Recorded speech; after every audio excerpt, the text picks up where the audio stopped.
भगवान शंकर पर विश्वास रखकर एक एक पल, एक एक घड़ी, एक एक समय, एक एक नक्षत्र का शिव महापुराण में वर्णन है। यहां तक शास्त्र कहता है कि पीपल के वृक्ष की जब भगवान शिव रचना करे, पीपल के वृक्ष की जब रचना करी गई तो उस पीपल के वृक्ष में भी कौन सा समय किसका है ये शिव महापुराण वर्णन करती है। सुबह 4 बजे से लेकर 7:30 बजे तक पीपल के वृक्ष में ब्रह्मा जी का वासा होता है। 7:30 बजे से लेकर 10:30 पौने 11 बजे तक पीपल के वृक्ष में भगवान विष्णु का वासा होता है। 10:30 बजे से लेकर पीपल के वृक्ष में 11:30 बजे तक पितरों का वासा होता है। 11:30 बजे से लेकर 12:30 बजे तक पीपल के वृक्ष में आहूतों का वासा होता है। 12:30 बजे से लेकर शाम को 4 बजे तक पीपल के वृक्ष में वासुकों का वासा होता है। 4 बजे से लेकर शाम को 7:30 बजे तक पीपल के वृक्ष में शंकर का वासा होता है। 7:30 बजे से लेकर 9:30 बजे तक पीपल के वृक्ष में कुबेर का वासा होता है।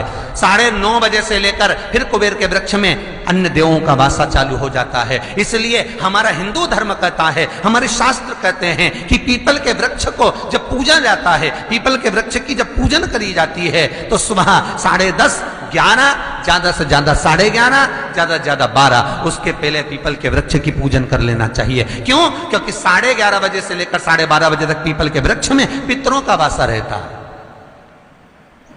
आहूतों का वासा रहता है, फिर वासुकों का वासा आता है। पितृ किसको कहते हैं? महाराज जो पूरी उम्र लेकर चले गए और उनके भीतर अभिलाषाएं बहुत थी, मैं ये भी करना चाहता हूं, मैं ये भी करना चाहता हूं, वो पितृ हो जाते हैं। आहूत किसको कहते हैं?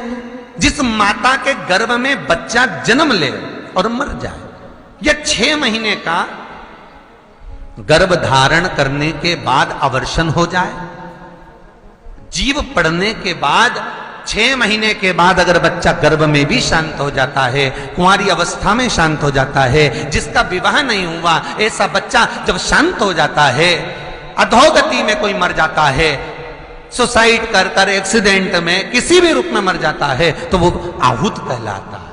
और बहुत ध्यान देना साहब, शिव महापुराण की कथा कहती है पितरों को भाग मिलता है, इसलिए पितृ तृप्त रहते हैं।